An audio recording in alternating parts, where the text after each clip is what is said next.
Are you as high on the Falcons as I am on the Commanders? Is the question. No.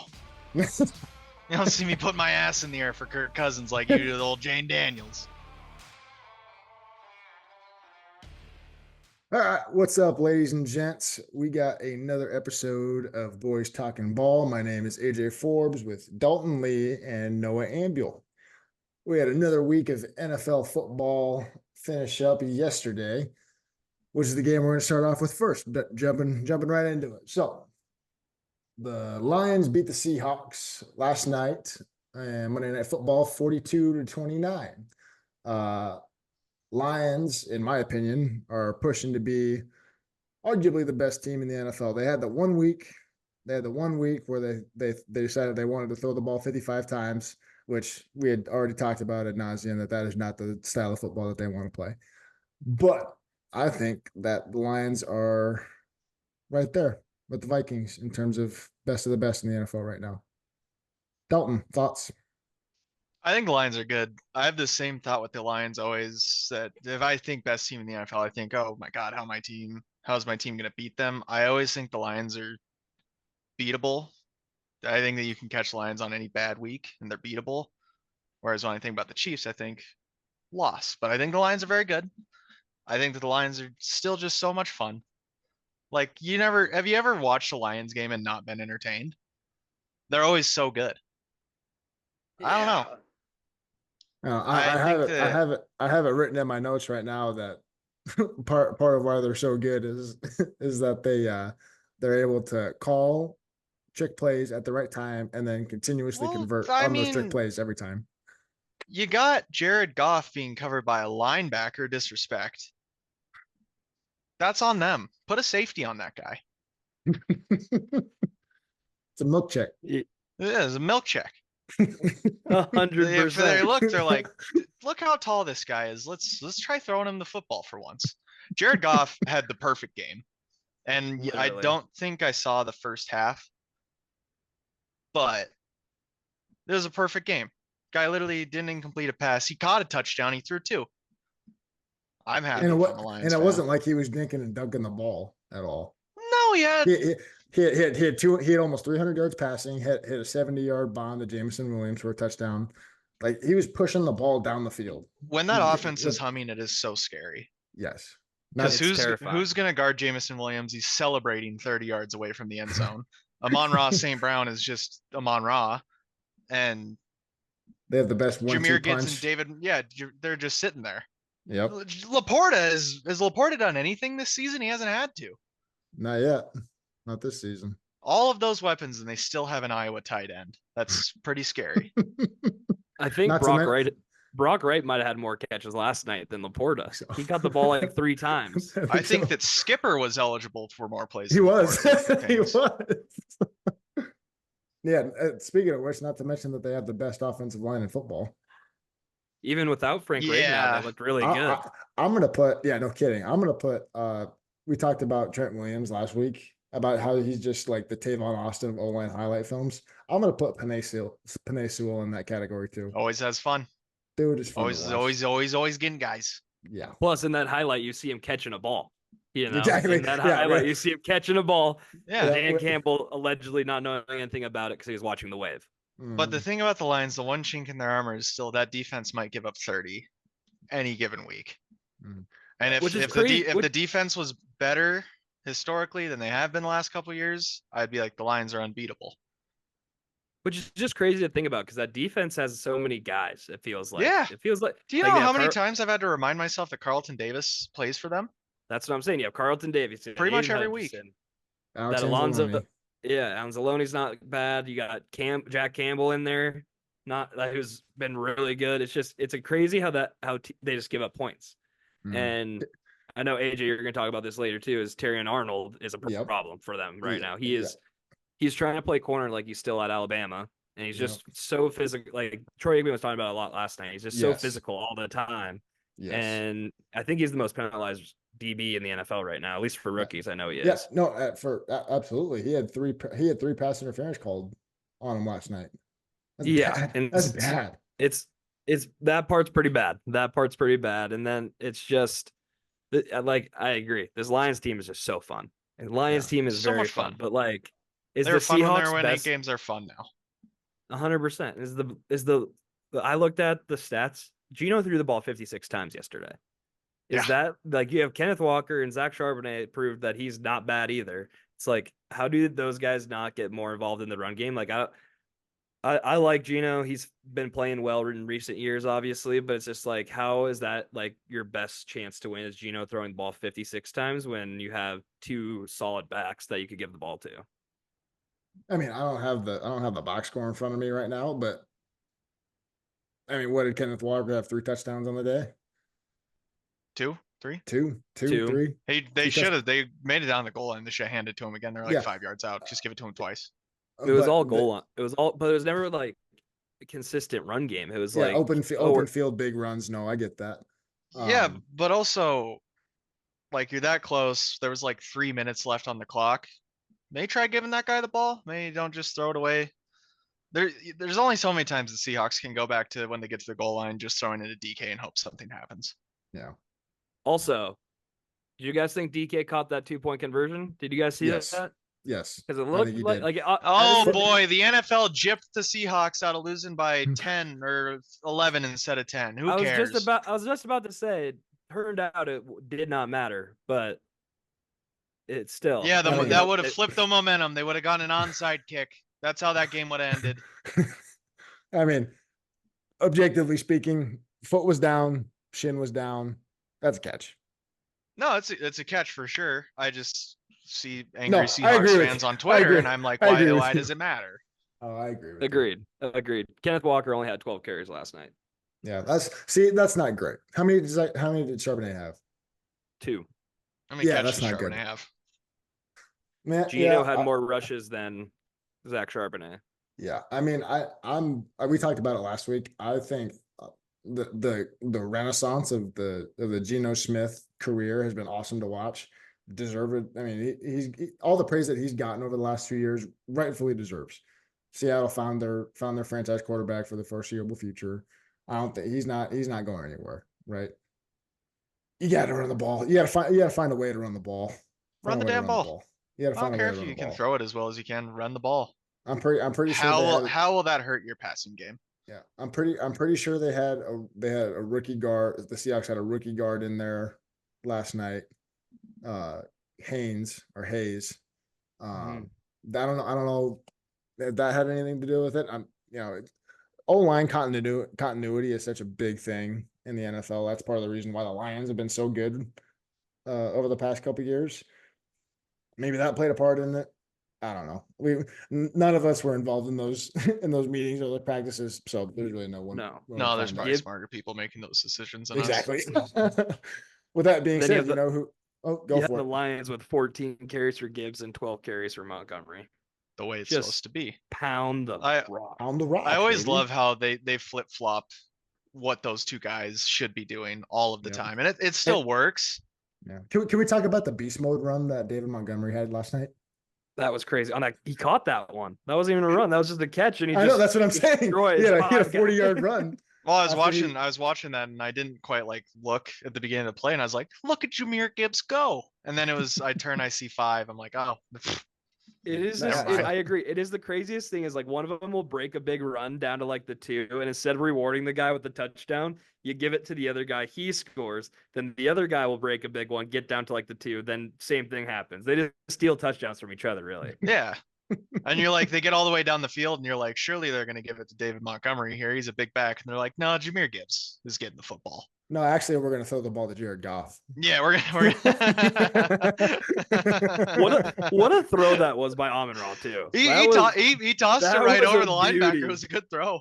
Did you hear Amon-Ra and Jared Goff on a pod? I was a clip I saw today. They were on a podcast together, and they were talking about who the emergency quarterback would be for the Lions if they needed it. And Amon-Ra St. Brown was pounding the table for himself.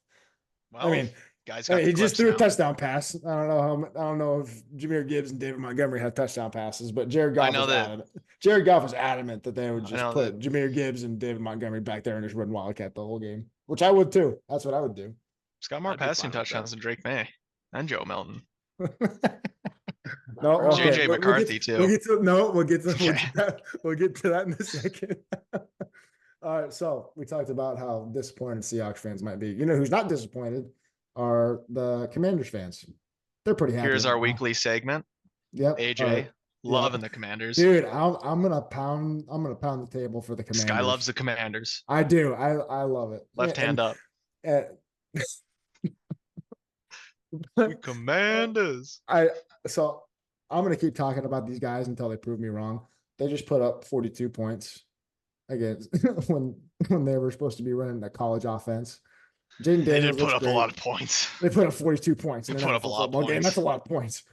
I mean, you're scoring 30 in an NFL game. That's a lot of points. They put up 42. I mean, come on. Yeah. I mean, at this pretty- point, Jaden Daniels probably has more scoring possessions and incompleted passes. Is He that a does. stat that we can look? He He does. does? He does. I looked it up. I actually looked it up today. That's how much I am invested in this Commanders team. Is he has more scoring drives than incompletions, I believe. Wow. Don't let's play name that receiver that Jaden Daniels is throwing the ball to. Besides Terry McLaurin, name two more. I dare you. God. I'm looking at the sheet right now, and it is crazy to think this offense, this receiving core, put up 42 Curtis again. Samuel. Nope. Oh, he's No. a Bill this year. He's a Damn Bill. it. Doing well with the Jahan Bills, too. Dotson isn't there One anymore. of them's a rookie. One of them's a rookie. Where'd he He's a- go? He's white. He's from Rice. Rookie from Rice. The McCaffrey. Yep. There you go. The McCaffrey's there. I There's couldn't no tell you the other one. There's an Ohio State receiver in Noah Brown. And then you have Olamide Zacchaeus. Zacchaeus is there. That is their Zacchaeus. three leading receivers, and then you got some guys on that also rotate in. It is crazy what they're doing, and for everybody saying it's a simple offense and everything, it's like, okay, then people should stop it. Let's stop Like, it. Yeah. Exactly. Make them not It's- get the ball down the field. Do that. And I know the Cardinals aren't the best like defensive team ever, but still, it is just kind of it's They crazy got to see waxed. them keep doing this, and it's an every week segment because it kind of needs to be right now, just because it's a crazy development of how quickly everything's changed there. I mean, I think they're the hottest. appears. They're probably the hottest team in football. Do right you now. know how funny it would be if Caleb Williams fizzled out and then yet again the Bears passed on just the best quarterback in that draft? It would be pretty funny. I mean, they're gonna beat the Browns. I feel like they're gonna beat the Browns, and then you got a good game with the Ravens. You know, it's Beat the gonna Ravens be too. Will probably. they ever lose again? I don't know where they lose. You What? got the- What did Cliff Kingsbury do when he was down in Thailand? Did he just was it an epiphany? the question needs to be asked what he was doing, because ever since he's been back calling an offense, it's been the best offense of all time. Yeah. Right now. It's just it makes zero sense. And then I love Dan Quinn giving him the game ball in the locker room in Yes. Arizona, Love And- that. and Cliff just being like, "All right, on to the next." Like pumped, obviously, but we're on to the next one. It's a crazy development right now for Washington Commanders Nation, and I'm very happy to see it. Don't forget Zach Ertz. He's Yeah. also Oh, a tight end. I know Zach Ertz is there. I was just doing the receiving core, just the Oh. receiving core. Yep. Yeah, it's pretty crazy. I'm very curious to see when division play gets rolling for the NFC East, which I think is later in the season. Well, I guess it already be the Giants ones. But Mhm. later in the season to see how they stack up with like the Eagles late in season, which usually they dip down at the end of the season. Yep. And I the mean, Cowboys, they're dipping obviously. down right now. Dipping down already. Nick Sirianni is 3 for the last 13, I think. That's not, And I love that. gosh, that's not good. People No, want him gone so bad. Yeah, Washington too. is I easily just the don't best like team him. in the NFC East right now. Easily. Not even a As question. far as consistency has gone this season so far, I'd say so, but till it's gonna be, I don't know. I still feel like the Cowboys might find a way to win that division. And The Cowboys need to start playing better defense if they want to start winning games. The Commanders are the only team in the division that have scored more points than they've given up this year. The only That's team in the that. division. That's not good. Yeah, I mean, don't get me wrong. Cowboys' offense is great. When you have Dak Prescott's going to be great. CeeDee Lamb's going to be great. That whole passing game is going to be great. They need to figure out way to run the football. They have an old Zeke back, and Rico Dowdle is starting to pick up some slack there. He's starting to become the feature back there, but they got to play better defense. That's the main thing for them. I think that Dak Prescott is just Phillip Rivers. Think about it. I mean, that's not a bad It's not wrong. comparison. Always up there, one of the best quarterbacks in the NFL. You never really win anything. Your regular seasons are awesome. Yeah, think about. that Cowboys defense has a late Van Der Esch sized hole on it right now. It feels like they usually like they've transitioned from linebacker so seamlessly. Like they went from was it Sean Lee straight to Van Der Esch or whatever. Yep. And like you had that transition, it worked out great. Then you went from Van Der Esch to I think is it Eric Kendricks playing middle linebacker for them right now. Yes. And it's just not the same. An old Eric Kendricks is not getting, and it's not just the linebacker play. Obviously, it's the defense as a whole. But I think you're missing that. Their weakest spot right now is at defensive tackle. Yeah, that's their weakest spot right now. Not to mention that Micah Parsons has a high ankle sprain right now. May or may not play this upcoming week. They have a long week. They have a long week coming up, but he might not play this week. That's not good. It's not good for a defense that hasn't been performing well, you know? No. And it doesn't help when you have to pay Diggs a bunch of money for one season he had with picks, and they're missing the guy that had all the picks last year. Yep. Bland, was it Bland? I can't remember his first name. Jerome Bland. And it's just like you're paying a lot of money everywhere on that Cowboys team, and they just haven't had the guy like the young guys step up like all these other like the Chiefs have always had young guys step up, and like I think that's a big thing for these teams that win Super Bowls is like you have to have the young guys step up that aren't getting paid much, and the Cowboys do not have that at all right now. Nope, I agree. All right. Anything else on the NFC East or the Commanders or Jaden Daniels? Because I'm pretty sure we're probably gonna be talking about him next week if history if history. Well, yeah, you set aside a segment for him. You should get an intro and everything. Can we get him on the pod? Shit. Oh, goodness. Moving on to another primetime game. Ravens found their stride after their 0-2 start for the year by a combined what was it? Combined loss of 5 points between their two games that they haven't won yet. Now they've rattled off 2 straight. This last one being against a previously undefeated Buffalo Bills squad, and it wasn't even close. That's the Bills, baby. That's the Bills. They look like world beaters, and then they come out. Like if you showed me the final score of this game, I would have thought like, oh, like this is probably the game that Josh Allen needed to play superhero ball. He had 2 interceptions, 2 touchdowns, had a fumble or whatever. There was just nothing that was clicking with Buffalo. They couldn't stop the run at all. I mean, the Ravens are their best when they're running the ball, and that's exactly what they're doing right now. The first 2 weeks, that's the Ravens. I mean, the first 2 weeks of the season, I think that again they lost by a combined 5 points but there's 2 losses to start the season. Lamar Jackson had over at least 30 pass attempts during those 2 games. He hasn't thrown over 20, I don't think, over the last 2 weeks. But that's usually what Lamar Jackson is doing. He's gonna throw 20 balls. He's gonna get 200 and something yards, and his running backs are gonna be dead because they've run it so many times. You know, it's crazy to think when you take the ball out of your MVP quarterback's hands, allegedly, that you get better. It's pretty crazy. It's a pretty crazy thought, and it works for the Ravens. It works for the Ravens. Noah, do you think that they might have lost those games by a combined 5-point margin because they have a quarterback that can't win it late in the game? I don't think he has that gene. He either wins by a lot or they lose. Like he doesn't. When was the last time everyone saw Lamar Jackson 2-minute drill go win a football game? I was digging the brain. Don't know if I ever have. Exactly. And this Ravens team will be, it's another, I think of the Ravens very similarly to how I think about the Cowboys. Great regular season team. It's going to be a good season. They're going to be in the playoffs, maybe win like the first round and then they're going to lose. Like the quarterback play is not good enough. This is the team that went to the AFC Championship game last year. And they didn't win it because of Lamar. I'm just saying, they don't have the guy to get him to a Super Bowl, just like Cowboys don't have the guy to get him to the Super Bowl. Like, you can win 2 or 3 playoff games and 2 MVPs, and if you don't have a Super Bowl at the end of the day, would you trade all that for a Super Bowl? I bet you would. And it's just, I don't know. I'm not. I mean, This Ravens team is just the Ravens team. If they run the ball a lot and just keep giving it to Derrick Henry, it's going to be just fine. It's just when you ask too much out of Lamar, it's going to be a problem. Also, the MVP last year just felt kind of like they just had to give it to somebody. yeah, and they weren't going to give it to Brock Purdy. It didn't really feel like anyone ran away with the MVP trophy last year. No, it was Brock Purdy's trophy, and he throws 4 picks, and they're like, "Who are we going to give it to?" The guy on the other team that threw all the picks to, I guess. Yeah, and that's exactly what they did.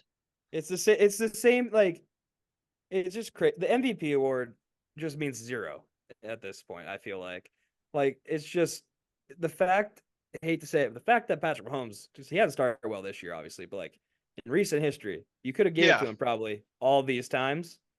Back in Brady, Manning, like even Phillip Rivers, you could have gave it to one of those 3 every time. They just, it's just they have to feel like they have to get it to somebody else, and I just don't like that. And so I don't know. I mean, the Ravens won't win the Super Bowl, but they'll be a great regular season team, and Lamar will probably win the MVP because he has 500 rushing yards, and no other quarterback does, and then they'll lose to who should they lose to? The Steelers. Yeah, there it is. There it is. I really think it would be hilarious. Steelers sneak in with a wild card. They play the Ravens in the playoffs. It is a 13-10 shootout. Steelers win with no touchdowns. I don't know how they got to 13. And Lamar Jackson has 100 yards of total offense. That's one of my dream scenarios. Man, there's a bunch of Lamar haters in this, huh? Niners never beat him. I don't got a reason to like him. I just don't see. I get that I just don't see it. I just don't see it. I don't know what else to say. Which is funny. It's funny that we kind of dog on him. That's one of my favorite college football players ever. That was a road to glory player in college football. Yeah. I'm not gonna lie, I didn't like him in college either. Why? I've never liked the guy. I don't know why. Nah, screw that. I want this on video. Who would you rather have? I feel like we asked a question like this last week. Of the New England Patriots. Who would you rather have, Lamar Jackson or Jacoby Brissett? Guys, this is deja vu. I'm pretty sure AJ asked him this last week. Why couldn't you give me like Drake May or Joe Milton? That's an easy answer. No. Brian Hoyer. Ooh. Don't you dare. I would take Brian Hoyer. Who do you trust more to throw the ball downfield? BarnBurner Sports is slowly losing credibility. Are you sure? Brian Hoyer could sling that thing. Brian Hoyer could sling. I believe it was 2017 or 2018. He was 49ers quarterbacks Monday Night Football against the Rams. He had an amazing game. It was really high scoring. I don't know. Based on stories we've heard about Brian Hoyer, I don't know how well Drake May and Joe Milton would be faring right now in that quarterback room. I'll tell you one thing. Lamar Jackson's a good teammate. We think. The bald head of Brian Hoyer looked really good backing up Tom Brady all those years. I could have backed up Tom Brady, and I was 12 years old. 100%. I'm so burnt out on Jacoby Brissett that I would have to take Lamar at this point. I am. All right, we'll get to that. I just wanted to hear it. Jacoby Brissett's a tough watch during a football game this season, just for so many reasons. It's a tough watch, like what he's doing. It's a tougher watch watching him just die every play. And like Noah said, he gets hit and he's kind of laying there on his shoulder and you're like, oh God, he's dead. And then he gets back up and they put the camera on his face and you can tell that guy's just so tired of it. Just like carrying a lunch pail to work. He's going to go get hit again. And he goes back in. Noah was spot on that. Last thing I'll say about the Ravens. Just a quick shout out to Kyle Van Noy. He's still playing football? Patriot legend. Had a sack and a strip fumble. He's had a really good start to the season. He's played really well this year, actually. Played really well, especially after a bunch of teams apparently not wanting him for the season. He's old. I feel like the Ravens always get somebody that nobody else wants on the defense side. Like they had Jadeveon Clowney for a little bit when nobody like you have like these guys that kind of filter through the Ravens system that just nobody else wants at this point. Hey, just a couple of wily vets. Get them on some kind of cheaper contract and Just roll them out there and let them play for a while. Yeah, they're only gonna play like 19 games probably, so The it's a pretty Niners good like deal. doing that too. Yeah. 19 games is good. It's good Patriots line have been for 'em. stuck at 17 for a while. Yeah, but we got 6 of them. Are we about to? Yeah. What are we doing? You bangs. can't punch at a Patriots fan. Their answer is clear. It's cut. You know what it is, and you lost. It's a pretty simple argument. It's Yeah. a good life. It's a pretty good life, I'll tell you. All right. Like, So yeah. so again, so speaking of which, this is the part of the pod where I just kind of put my microphone away and I let you guys talk about the Pats Niners game this past weekend. So whoever wants to start it off, you know what? No, I'll give you the torch. Me? Oh, Okay. yeah. So Yep. the Patriots team is going to be the worst 6 to 8 win football team you see this year. Because the problem is they could still win that many games, and it's not even like a joke. Like that is a dead serious evaluation, is that this team will win 6 to 8 games. And Just the perfect amount to not really get anything in the draft, where you're like, kind of sucked. it's the same thing as when we got Mac Jones. Like we won like 7, 8 games, and we were at the 15 spot and got Mac Jones or whatever, 13 spot or whatever. And it's kind of a similar situation. This offense is so bad. This Patriots team is such a tough watch. Dalton got to experience that. It is a tough watch watching them on Oh, offense. God, it's a tough watch. It is, Especially knowing that the Niners defense kind of really sucks right now. it's a tough And watch. it's a tough watch. And it's just not going to get any better. Local radio had Jacoby Brissett on this week, and they're like, what do you think of these people saying that you're just basically a human bodyguard for Drake May so he doesn't get hit like this year? He's upset about it, which I understand, but I don't know how else you say it. Like how else you say it. Like the offense coordinator or quarterback coach, can't remember, last week, they put in a new install. Drake May made a throw that he wasn't supposed to make, and it was perfect. And they told him, "We wish you didn't make that throw." Like they know he's the better quarterback. This is why it's so frustrating. And I get why you don't want to put him out there. It's pretty obvious. It's pretty obvious. You lost David Andrews this week during the game. That's not good for an offensive line that already has issues. The only positive of this team that I have right now is Christian Gonzalez is a fucking dog, and I'll say it every week. He's so I'll say it good. every week. He's the best. He is the best corner in the NFL, and I don't care. It is just watching him is the only thing that brings me joy on a Sunday at this point, is just watching him take away half of the field and not have anybody look his way. It is amazing. It's like having Stephon Gilmore and JC Jackson again. It's just a fun thing. It's a fun thing to have. But other than that, it's vibes are pretty bad right now. I can't lie. If I could find a way to black the screen while the Patriots are on offense and then resume when they're on defense, I would. What if you could get like do like a sky cam on Christian Gonzalez the whole game? Yeah. Like, even when he's on the sideline, just have it follow him. What if you could get like a red zone? We're gonna call it Patriots red zone, and it's just a camera on Christian Gonzalez. When they're on offense, it plays old Super Bowl highlights, and then when the Patriots do something cool, cut to that real quick. But then it'll just cut right back. So defense, you're watching Christian Gonzalez.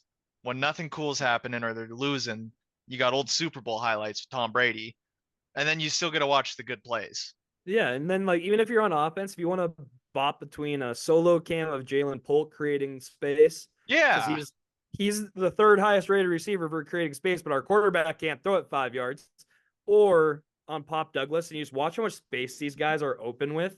It'll just make you even more mad with that who's sitting back there playing quarterback right now. And, I would take that. I would take that right now. Jalen Polk had a great catch at the end of the game that they called not a catch. Wasn't a catch. I guess not. But it was just, you just love seeing a rookie put in effort because he knows it's the one ball he's going to get thrown his way the whole game. And he's going to go make the most of it. But it's getting bad. Morale's low. It's a pretty tough watch. Real low. We got the Dolphins this week, and we're favored. First time we've been favored all the year. The dogfight that Tyler Huntley and Jacoby Brissett are about to put on, oh my gosh, it is going to be a bloodbath, and it's probably going to end like 6-3. It's going to be an unwatchable game. Oh, dude. It's not All gonna the be a game. pretty game. The Patriots all went the games from watching. frisky and not fun to they lost their frisk and they're still not fun. They're just not fun. There's no part about this team that is fun.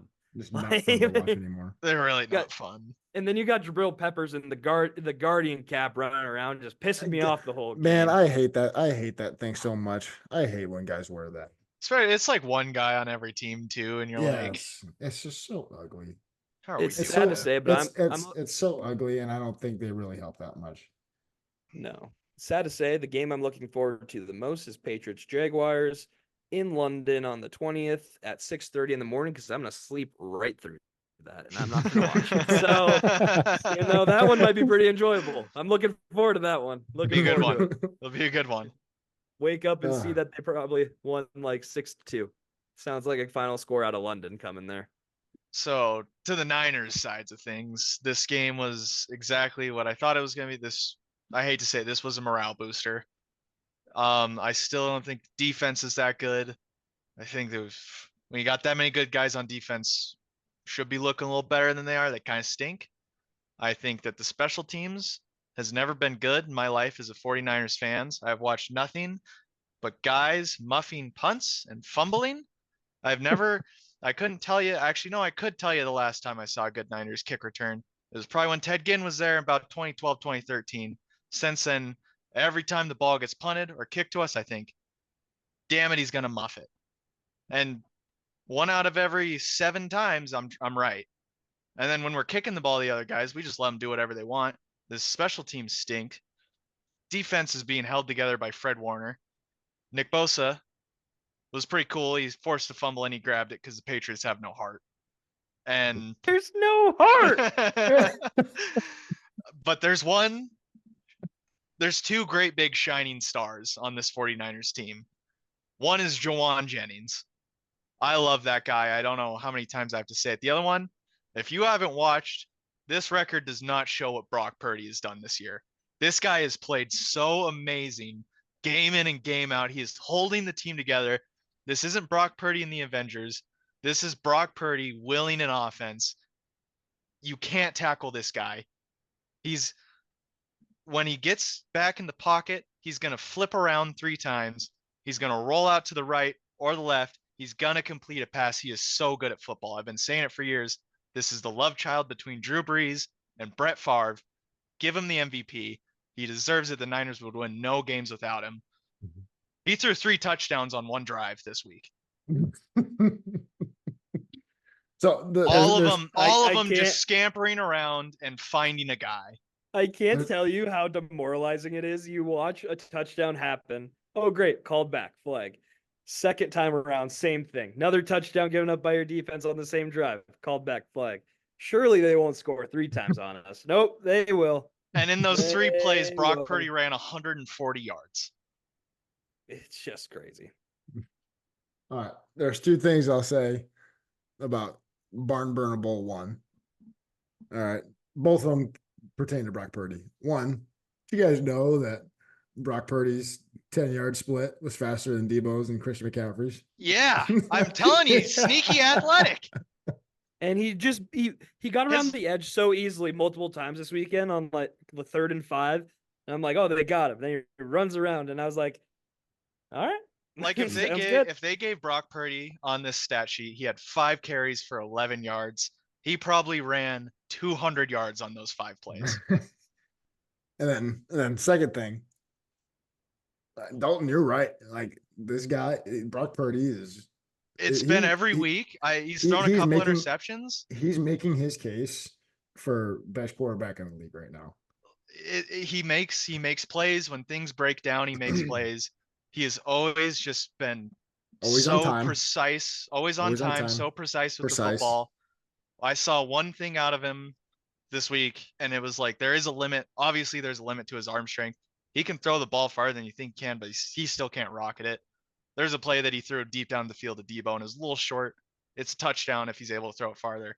But he's just been so good, and I love him so much. I mean, going back to the beginning of last season, we have rightfully so at this point. We have Patrick Mahomes as the peak of quarterback play in the NFL right now. He's right? Always way up there. Brock Purdy in almost every aspect of football has outplayed Patrick Mahomes since the beginning of the Yeah, season. it's literally it's mean, been since he started. He comes in yeah. that game against the Dolphins, he looks awesome, and I think, wow, we won that game. Jimmy G's out. Season still might be screwed. He goes and he plays Tom Brady the next week after that, and I think this is the greatest quarterback I've ever seen in a 49ers uniform. And he is. Yep. I mean, in every game he has played without a concussion, Yeah. he's looked great. He's looked great. Yeah. So God, I love Brock Purdy. That's all I gotta say. You know what the Socks on, I craziest would part- kiss him on the mouth. Do you know what the craziest part about it is? So you MVP voting wise for like on FanDuel, Patrick Mahomes plus 230, Josh Allen plus 350. I get it. Brock Purdy is below CJ Stroud, Lamar Jackson, and Sam Darnold. no way. This shouldn't be.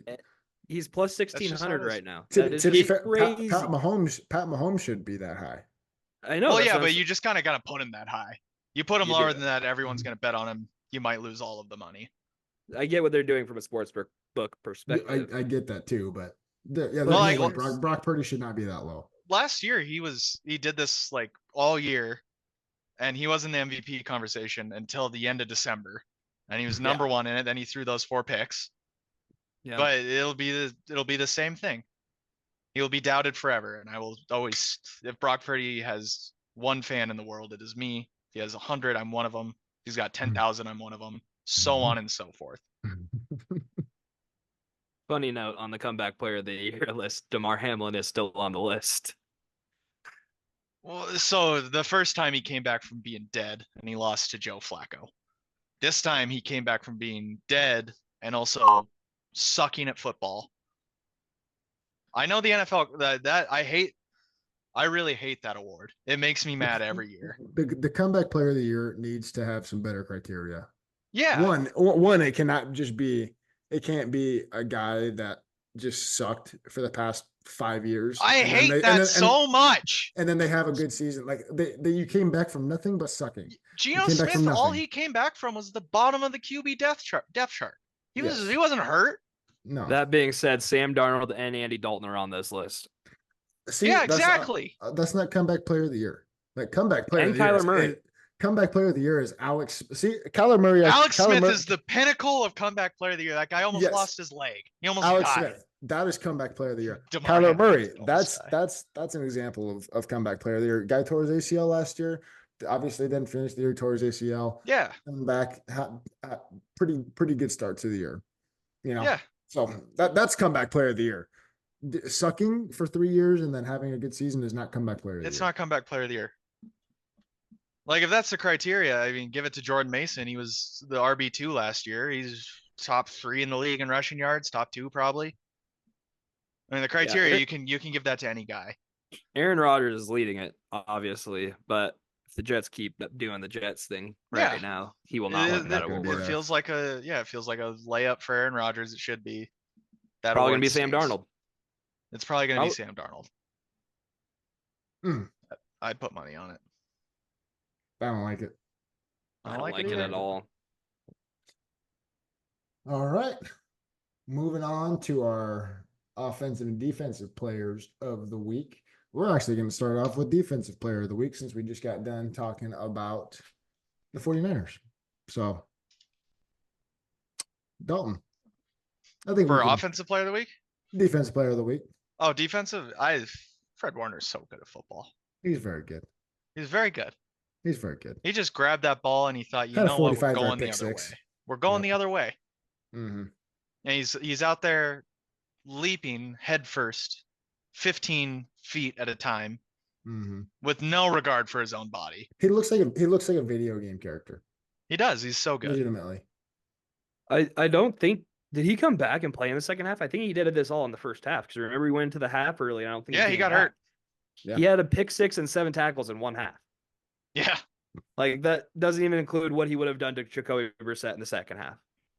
Like it was a very impressive performance. I know it's bad, maybe not bad, but probably not great to give to someone that only played a half, but it's a very impressive half football. You could give it to him every week. Give it to him every week. I do want to say the Niners have a D tackle. I don't remember his name. I think he had 3 tackles, 2.5 sacks, and a tackle for loss. That's making the most out of your tackles. He Yeah. doesn't deserve it, but shout out you, whose name I don't know. She would think Then- better of me. Kevin Nick- Givens. There you it go. is. There you go. Nick Bosa was chasing squishies around. It felt like Nick Bosa had a lot more sacks than he did. This is the Nick Bosa thing. Nick Bosa. I'm watching Dalton talk about this, and then I look over to Noah, and he's so miserable right now. Nick Bosa is still one of the best ends in the league, but all he does is get held and he creates sacks. If every time a sack was because of Nick Bosa, Michael Strahan, TJ Watt, who heard of him? He's got 30. If every time Nick Bosa got held when he was about to get a sack, he'd have 40. It's pretty good when it's pretty good when your defense has 2 players in the defensive player of the year, like top 5. I think they're Fred Warner and Nick Bosa are both in the top 5 of the Niners betting. roster is just Is riches. Is Brian Flores in the top 5 yet? He should be. Should be. Throw the pads on him. Give him the award. One more thing before I stop rambling about the Niners. I think that Christian McCaffrey's Achilles have both exploded and they just won't tell us yet. I think that both of his Achilles tendons spontaneously combusted and they don't want to tell everyone. I mean, that guy's not playing this season. Might not, but like the more we go into it, the less likely it seems like he's not going to play this year. There's no way. If Christian McCaffrey plays at all this season, it is going to be if the Niners make the playoffs. It's going to be then. Yep. That is the only way. And That's I really hoped when like. we got him, we had last year just a beautiful, beautiful year. That guy still pretty much plays every other season. It's not his fault. Jordan Mason's filled that role really well, though. Like, Jordan Mason is so good. And they have found other, like, and again, I think it's a Kyle Shanahan thing when you look at the running backs before Christian, even. For sure. When he came Well, to yeah, Niners, this looks more Jordan Mason. This looks more like before Christian McCaffrey time, where whoever was back there was just going to get so many carries and so many yards. Yeah, like you had Mostert getting all the yards. I mean, you just threw anybody back there. Like, yeah, that 2019 season, there's 3 good running backs. It was Tevin Coleman, Raheem Mostert, Matt Breida. Any one of them was bound to get 100 yards in any given game. Mm-hmm. Okay, one last thing about the Patriots, just so people know we're not bullshitting. The Patriots total win over under right now is still at 5.5. So I'm telling you, they're going to win. They're going to. That is credibility to what I'm saying when they can win 6 to 8 games still. Yeah, they can.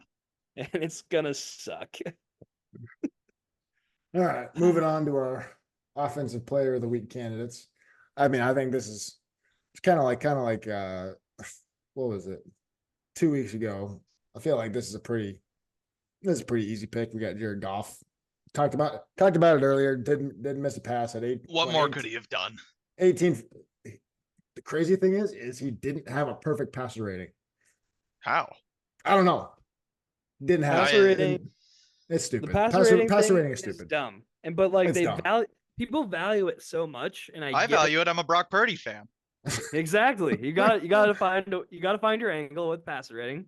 But it's just like I think Kyler had a perfect passer rating earlier this year, and he missed 2 throws. I think Lamar has had like 3. Yeah. Well, I don't know. He didn't have a perfect. So anyway, regardless, 18 for 18, almost 300 yards, 2 touchdown passes, count 1. I mean, that's a great day. It's clear cut. Can we all agree that he's probably the offensive player of the week this week? Yeah. Even though Dan Campbell didn't give him the game ball. There's literally no other correct answer. Okay. No. There's no answer, AJ. I don't care what your surprise is. He's about to. No, he told me before the pod. He said Taysom Hill had a really good couple of plays. Nope. Not Taysom Hill. You know what? You want to know who it is? Who? It's Patrick Ricard. Did he score his touchdown of the year yet? He did. So let me. That guy gets 1 touchdown every year. Let me read you my notes. Okay. Patrick Ricard, for anyone who doesn't know, is a behemoth of a human being. He's like 6'3", 300 pounds. He's a fullback. Yeah. He played 61% of the snaps yesterday. 61% of the snaps. Okay. That is more than any tight end that they have on the roster. They have two really good tight ends. They have Mark Andrews, who hasn't done a Mark whole lot Andrews this is a year. tackle. Hasn't done a whole lot this year. Been playing really well. This hasn't gotten a lot of balls going his way. And more than Isaiah Likely. All right. Isaiah Likely has been the go-to target for Lamar Jackson when he wants to go to a tight end. That's how it's been. All right. More second most snaps by any running back. Only one that had more was Derrick Henry, and he had 2 more snaps. Okay. On the very first play of the game, Patrick Ricard had the key block to set Derrick Henry up for his 87-yard touchdown. First play of the game, 87-yard touchdown, right behind Patrick Ricard's block.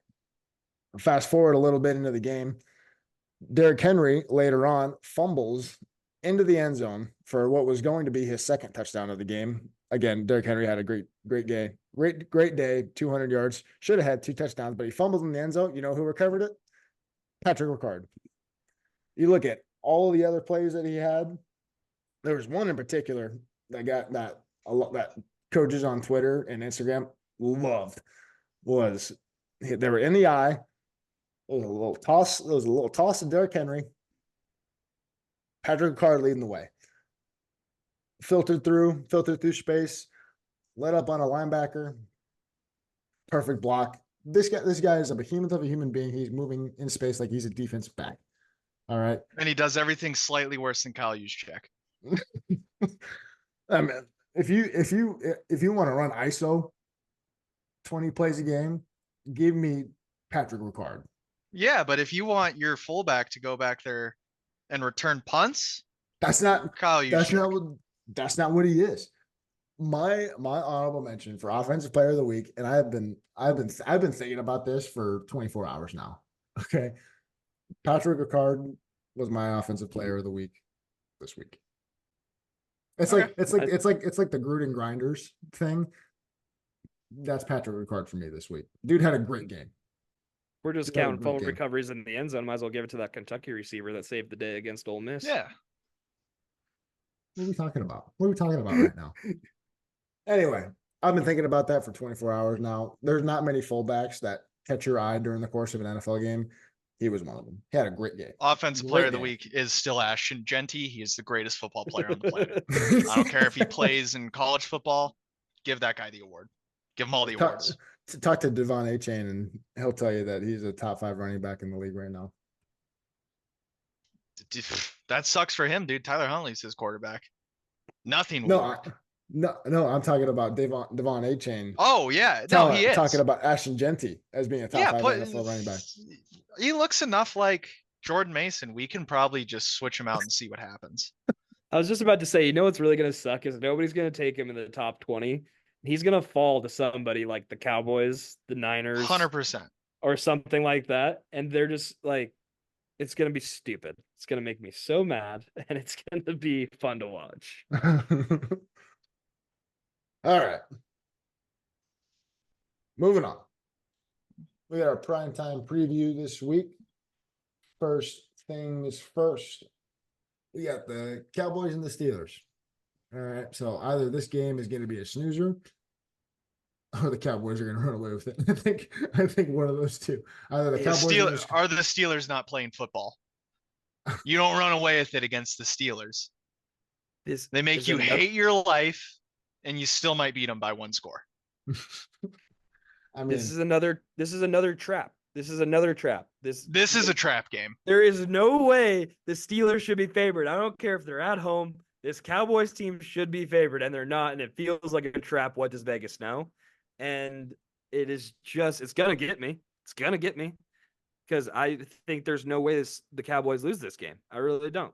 Like, I hate the Steelers quarterback. They won't name Fields a starter. I hate that.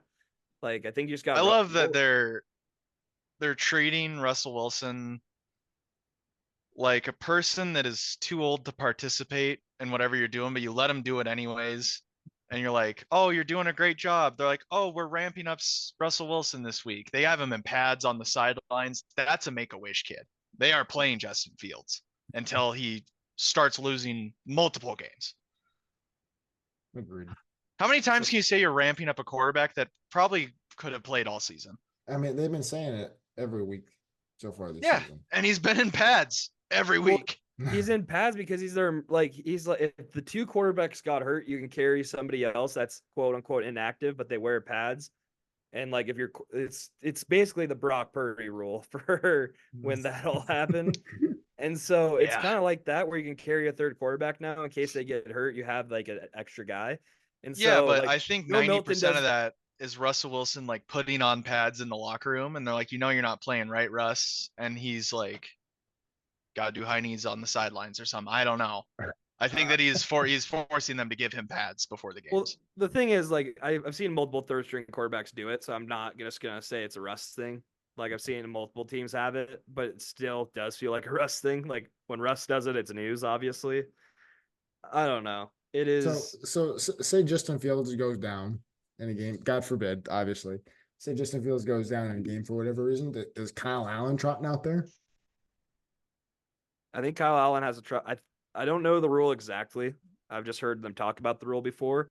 I don't know if Kyle Allen and Fields would have to get hurt for him I think to go they in, both or have if to be it's- out. Well, I don't know. Is Wilson activated at this point? Well, so that's my question. Is Russell Wilson considered the emergency quarterback, or is he is considered the emergency quarterback right The now? Steelers games I've watched and they cut to him in pads, they've said he is the emergency quarterback. Gotcha. So I do think it would be Kyle Allen running out there. So again, yeah. So that was my question. So Justin Fields, God forbid, again goes down. Kyle Allen's trotting out there. I believe so. No, I think you're right. I So. think Vegas does know something because plus 115 just for the Cowboys money line feels It's like a stealing trap. from the sports book. It's like part of me wants to make like a bad decision on how much money I want to put on this game. On the It's a Cowboys. trap. It's a trap. It was the same thing. It wasn't last week, but it was the Rams Cardinals game. Like the Rams just beat the Niners, and they were underdogs going into Arizona. Then Arizona ended up kicking the crap out of them, and it was just like it just makes no sense. It feels like a trap. It feels. I think it's just because the Cowboys can't run the football at all. They can't run the football and they can't stop the run. That's what the Cowboys are right now. Another trap feels like the Colts going to the Jags. Feels like they should be favored, but Colts should be favored. The Jags are so bad. Is Anthony Richardson going to be healthy? Well, I guess it doesn't matter. They got Joe Flacco. Never mind. Yeah, it doesn't matter. Coach should be favored. Actually. Yeah, I don't know. It's gonna be an ugly football game if the Steelers win it, just because that's how they play, and I respect that. But every part of me says the Cowboys should win this game. Yeah, you can never really count out a Mike Tomlin team. No, I never will. He will go 500. He will, at least. He will. Can't go 500. 17 games. Well, he'll be above 500. Sorry. Well, yeah, they got to reset the bar now. He's got to shoot for 9 and 8 instead of 8.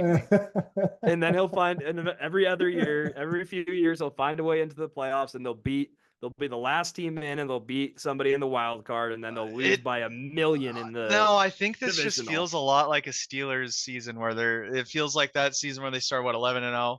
Yep. This team's gonna win 11 or 12 games, and everyone knows they're gonna lose in the playoffs. Yeah, that was COVID when that happened, when they went on that run. That was. And then they lost by 30. I remember the random, like, they had to get the game in between the Steelers and the Ravens, and it was on like a Wednesday in the middle of the day in Pittsburgh, and RG3 was playing for the Ravens, and that's right. Who knows who was playing quarterback for the Steelers then? Oh my God! Could have been. Was that 4 years ago? That was 4 years ago. That game just happened in the middle of the week, and then they. Oh my God! Forgot about that. Because it was the same year the Broncos had to play a corner at quarterback because all their guys had COVID. Yeah. And instead of shooting in the dark, Patrick Hamilton was his name. It was something like that, and they made him play quarterback.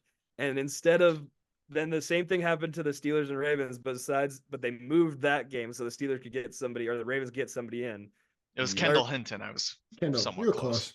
It was close. Wasn't that against the Saints too? That game? Yeah. Easiest win of the Saints franchise. That is. There's no way you can go into a game knowing you're gonna win more than that game. The poor Broncos. I remember how upset my dad was. They made them play with a corner. They're like, now they just moved the game because then nobody has a quarterback, and I'm like, hey, those are playoff teams. Well, because the Saints and the Broncos are not.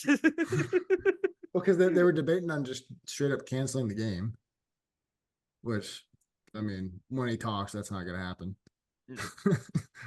I will say, part of me wishes that we'd space out these games where in the NFL where it was just every day of the week. But now that playoff baseball's here, glad we have a couple of days off to watch playoff baseball. I mean, October is a great month.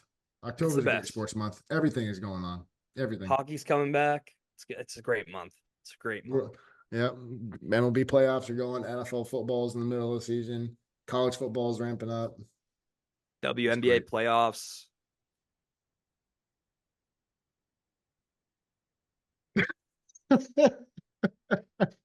They let them have playoffs? It's a dishwashing competition in the playoffs. Oh my! All right. Moving on. Monday Night Football. For the first time in 3 weeks, we have one singular Monday Night Football game going on. I'm gonna say it before. I love the doubleheader Monday Night Football. I don't like them. I get home from work and football is already on the TV. I've changed after the last 2 weeks. I've changed my opinion on it. I didn't like it at first. I didn't have the Manning cast. Well, also, they still could do the Manning cast during this thing of the Mannings watching both these games easily.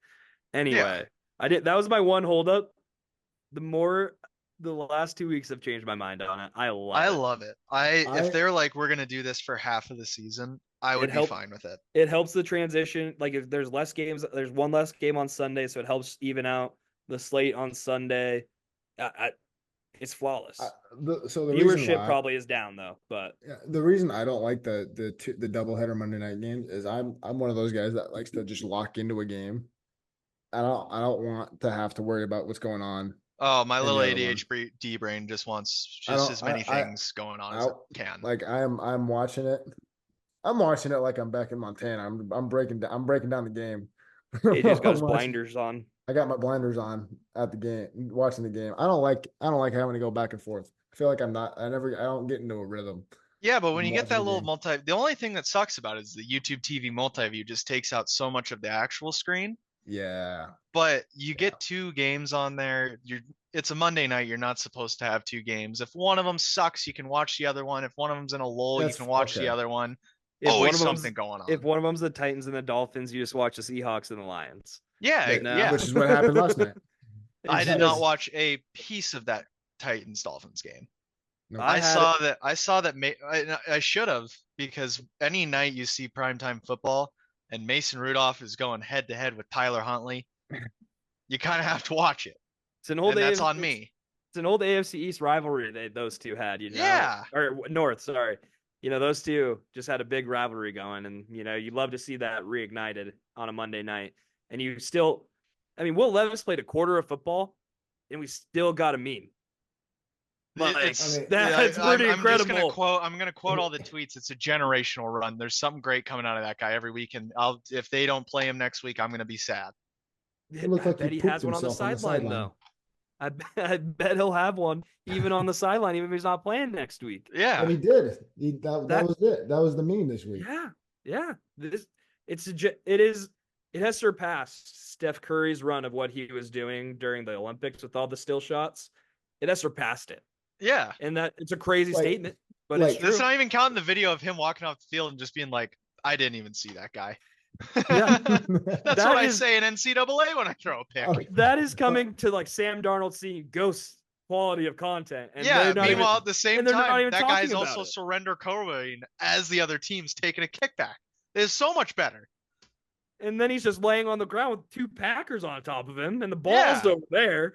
See, like after last week, the meme that they picked out last week, I was like, all right, now is this going to be like 17 games of them just trying to find stuff, or are these actually happen this week? It actually was happened. a good one. It was great. No, it was just He can't keep getting away I with feel this. bad. I mean, he can't catch a break. Will Levis can't catch a break. I feel bad for the guy, but it makes for It good also internet. sucks because like by the end of the last year, you're like Will Levis might be pretty good. Like he might have a good year next year, and he just hasn't. I would take Will Levis over Jacoby Brissett any day of the week just for the content. Just for the content. All right, let's get back on track. We got the New Orleans Saints, my New Orleans Saints, in Frauds. Kansas City. I'm thinking about going to this game. It's 2.5 hours away.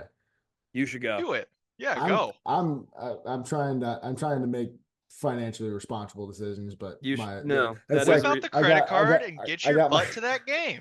that I is got a my- financially responsible I got- decision to go to that game. I got my Taysom Hill jersey in my closet, talking to me like the Green Goblin, telling me to go to this game. AJ, when is the next time the Saints are going to be playing 2 hours away? Probably it's going to be a long time. Exactly. Right. You gotta go. All right. You gotta All go. right, to be determined on that. Anyway, I won't come on next week if you don't go. no, jeez. All right, two things with this game. All right, the Saints started off strong. We were comparing them to the greatest show on turf for the first 2 weeks of the game. First 2 weeks of the year. No, it wasn't just me. It wasn't just me. A lot of people were saying it. All right. When you score, when you're averaging over 40 points in the first 2 weeks, you're gonna get that. All right. Last 2 weeks, they have gone winless. They are now a 500 football club going into week 5. I want to feel good. I want to feel good about the Saints going into Kansas I City. wouldn't. The main reason is that the Chiefs have continued to play below a championship standard. Yes, they've won. Yeah, they're undefeated, but they have continued to play below their championship standard. They do this every year. They do it. They do it every year. No, I get it. And this is the fan coming out. All right. Again, I'm the problem. I'm part of the problem. This is the fan coming out. I feel good. I feel good about going into Kansas City, which is a crazy statement already, and coming out with the win. It's just like good old Nick Saban said this last week. When you play bad football and you still win games, that is the kiss of death, and that is what the epitome. That is the epitome of the Kansas City Chiefs this year. They have not played great football. They have continued to win games. I think the fact that Patrick Mahomes literally tore his best receiver's knee up. Hey, I saw a report this morning that said that Rashee Rice might have narrowly escaped an ACL tear. Well, if it's not an ACL tear, it's going to be something else. I don't know. I saw an account on Twitter that had a blue check mark, and I didn't check the username, but they said he could be back in 4-6 weeks. As long as he's not behind the wheel, I think we're okay. It's true. Yeah, this is his suspension. Makes you think. Anyway, so with that being said, the Chiefs are now down their top 2 receivers. They are down their starting running back in Isaiah Pacheco. Travis Kelce hasn't really done anything so far this year. I feel pretty good about it. The Chiefs defense is going to play. I'm really going to well. give you just the wisest words of advice I've ever given you. When your team on a Sunday is going to play Patrick Mahomes, never feel good about it. He will beat you. I don't care if it's ugly. I don't care if their team's ugly. That guy's under center for their team, and he's not for your team, and he's not for my team. Yeah, that's why we're playing on a Monday. Feel better about it. Any day of the week, it's Patrick Mahomes. You're going to lose. If you don't lose, feel lucky. I feel good about it. I feel good about it.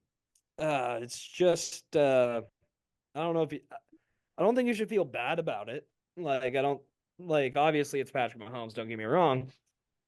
But I had a few thoughts on the Chiefs situation, not so much the Saints. I think they're playing to the standard of football that everyone kind of expected to at this point. The Saints, that is. 2-2 is not bad. Haven't lost, you're not out of the season by any means, obviously. Need to get that offense going again. But for the Chiefs, like you were saying, they're winning, not playing to their standard that they're used to. Very hurt team. Very hurt team. But here's the problem. Here is the problem. Mahomes is Mahomes. And he's played with besides Xavier Worthy, he's played with all these receivers for the last 2 years. Like they're all the ones that are the backups now. Like he's played with Juju for a long time. He's played. Hardman's still there, right? I think so. I think I they think just so. got his last year. I don't know if he I think is. everybody is back besides MVS is what I remember because McCole went to the Jets last year and then came back. Like Sky Moore, he still has Sky Moore can't catch the ball, but he still has reps with them. I just feel like he's comfortable with everybody. And I'll Everybody tell in you what, that receiving room. Travis Kelce 2 or 3 touchdown game is coming. It is, and I don't care agree. how washed that guy is. I don't care that he's soft. It's coming. Yeah, I agree, and he needs to step up. And like right now, the question is he capable of it? And obviously, he is. I think Kansas City wins, but they don't cover because they never cover from September to October. That is the rule. The Chiefs do not cover from September to October. Everyone goes, "Oh, the Chiefs are dead. The Chiefs are dead." And then they Guess they what? win their division. They blindly walk themselves to the AFC Championship because Patrick Mahomes can lead them through a dark tunnel. I don't care who's behind him. I don't care what's going on. He's going to get there. Probably going to win the Super Bowl. Might lose it. Who knows? I'll believe the Chiefs lose when I see it. The Patriots used to do this every year, and I remember it like it was yesterday. There was times we were 1-3, 2-2 to start through September. Patriots were probably the worst September team the whole time Brady was there, besides the one, like maybe a few years. They find a way at the end of the day, and eventually it'll start clicking. I don't know if it's this week, but I've never bet against it.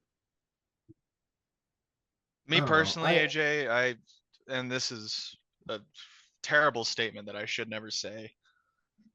God, I don't want the Chiefs to lose this week because it would just suck so much. Because they play the Niners after that, and I don't want to play Patrick Mahomes as it is, and I don't want to play him when he's mad. Hey, real quick, watch this. Cry me a river. Just give me the Cry Me a River. Cry me a river. Saints are winning on Monday. Speaking of crying, the last 2 times I cried was because of Patrick Mahomes. And it's gonna be again next week. It probably will. I have faith. Dennis Allen, love the guy.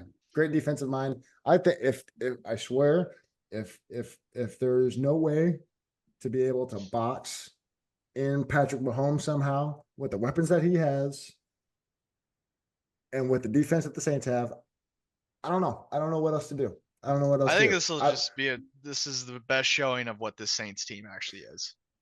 I agree. I agree. I think we've been talking the whole segment so far about this game has been about Patrick Mahomes. I think the biggest thing is going to be the Saints offense versus the Kansas City defense. And that's going to be the biggest thing. Yeah, and Spagnuolo is going to just smack Derek Carr in the mouth. I mean, he does it all the time. Spags is going to dial it up. I mean, that's just what Kansas City is. And Spags is going to go call a timeout in the middle of the game, and they're not going to throw a flag on him. No, I think that's the matchup is going to be the Saints offense versus the Kansas City defense. More specifically, it's going to be the Saints O-line, running backs, and protection against the Kansas City front seven. That's going to be the matchup. If the Saints can protect and block in the run game, they're going to win. That's and catch and run. No, I'm talking about against. I'm talking about front seven. And also, you can't forget the matchup. You can't forget the Chiefs secondary there. I think that's going to be a big part. It's just all those 11 guys, and your 11 guys. All right, smartass. Sorry. I bet you. I have a weird feeling Drew Tranquil is going to get a pick this weekend, and I don't know why. I think he's just going to. Drew Tranquil was one of the names that came into mind. I think we're on the same wavelength. I hope we're wrong. I hope we're wrong. He's in my mind right now, and then like the tough part about the Saints, you can take away their explosive plays by basically not letting Rashid Shaheed get behind you. And if you just let him be in front of you and make the tackle, they take away a lot of explosive plays. And also just keep your eyes on where Alvin Kamara is at any given time. Yeah. I don't know. Starting to pile up. That Taysom Hill guy will get the ball twice and see what he does. Probably nothing, but you never know. Can we talk about how many BYU guys are in the league? It is kind of crazy. They're good. They historically for the last 50 years they have been good at football. I don't know why that's a surprise. The best defensive player in the league was from BYU. Yeah, Kyle Van Noy. Fred Warner. I don't know why it kind of amazes me, but it does. Like BYU's not like a college powerhouse, and they have. Hey, they are this season. BYU's Hey. winning the Big 12. You heard it here first. Dude, Colorado might win the Big 12. No, don't be doing that. Don't be doing that now. Don't do that. Also, I'd Now- like to say to any listeners, bet the over in the Cardinals-Niners game. We cannot stop Kyler Murray.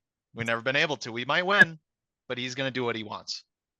I hope so, because he's on both of my fantasy teams this week. Is he on both your fantasy teams every week? Yeah. Cool. All right. So I feel like I'm alone in this one. Yep. I feel like Saints are winning. You guys think Chiefs are winning. That's fine. Chiefs That's win fine. and don't cover. It'll be a close game. I'll give That's you that. fine. You know what? And I'm going to be swimming happy in Dalton's tears after next week. This So, is going to be the game that is going to put Kareem Hunt into the running for comeback player of the year. what did we just say about comeback player of the year? He's coming back from punting. We a girl a few talked years about ago. coming back from sucking, not kicking women. There's a difference. You All right, can't. You on that can't bring up. note- You can't bring up Kareem Hunt and us not say something. I think that's 2 pods in a row where Kareem Hunt has ended this podcast. Did we end with Kareem Hunt before? If it wasn't last week, it was the week before. All right, ladies. Well, let's all right, ladies end and it with gents. this then. Ray Rice punched a girl and took the fall for every NFL player to get away with hitting women the rest of the time. That's that a better? whole other You, Ray conversation. Rice. All right, ladies and gents. Thanks for listening for another week. Boys Talking Ball. We'll see you next week.